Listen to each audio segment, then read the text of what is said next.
पौराणिक कथा के अनुसार मुचकुंद नामक एक प्रतापी राजा थे।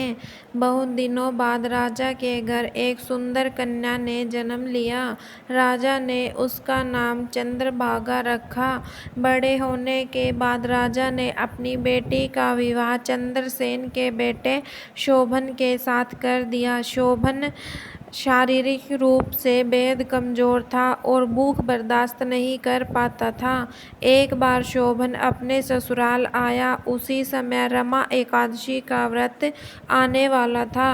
चंद्रभागा को यह पता था कि इस राज्य में इस दिन कोई नहीं खाता है और सभी भगवान का एकादशी व्रत रखते हैं। फिर मेरे पति इस दिन क्या खाएंगे, वह कैसे भूखे रह पाएंगे, यह सोचकर वह बहुत चिंतित हो गई और उसने अपने पति शोभन से कहा, एकादशी व्रत के दिन हमारे राज्य में कोई भी कुछ नहीं खाता है। यहाँ तक जानवर भी भगवान श्री हरि का व्रत रखते हैं। फिर आप कैसे इस व्रत को कर पाओगे? आपको अगर कुछ खाना हो तो आप इस राज्य से बाहर चले जाएं, वहाँ आपको इस तरह की समस्या नहीं होगी। तब शोभन ने अपनी पत्नी की सारी बात सुनकर कहा, मैं भी इस व्रत को करूँगा, आगे जो होगा देखा जाएगा। रमा एकादशी का व्रत आया। शोभन पूरी श्रद्धा के साथ इस व्रत को किया। शाम तक इस व्रत को करते करते शोभन बेहद कमजोर हो चुका था। सुबह होते होते उसने प्राण त्याग दिया। राजा ने शोभन का अंतिम संस्कार पूरे राजकीय सम्मान के साथ किया।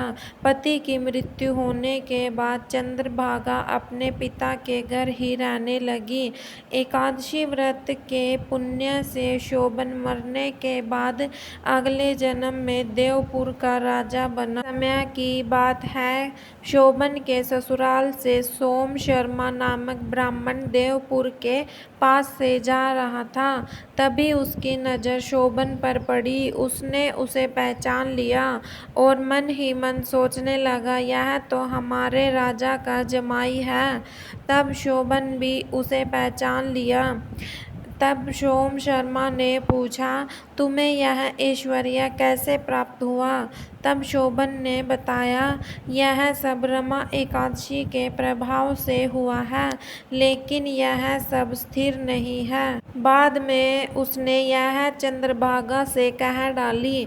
यह सुनकर चंद्रभागा बेहद खुश हुई और उसने उसे अपने पति से मिलवाने को कहा।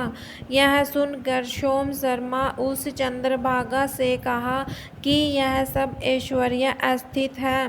तब चंद्रभागा ने कहा कि वह अपने पति पुण्य से इस सब को स्थिर कर देगी।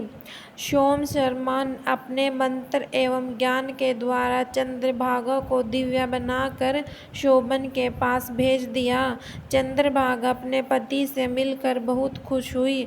उसने कहा, मैं पिछले 8 वर्षों से नियमित रूप से रमा एकादशी का व्रत कर रही हूँ।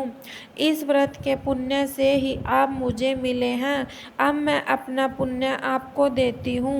ऐसा कहते ही देवनगर का ऐश्वर्य स्थिर हो गया।